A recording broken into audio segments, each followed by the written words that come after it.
অতিথি হিসেবে যদি কেউ আর ড্যান্স করতে চান তাহলে করতে পারেন, এদিকে আসতে পারেন।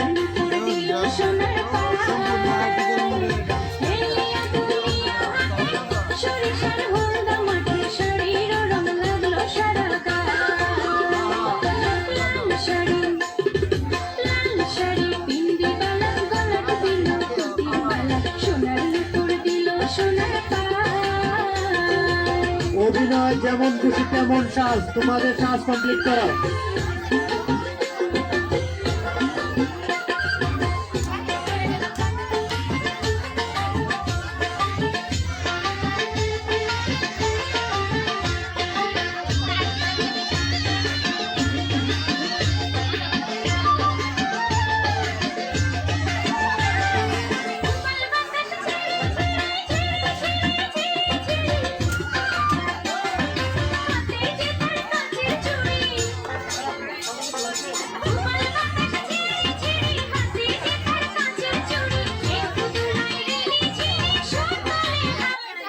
অনেক সুন্দর, সবাই হাত তালি দিন।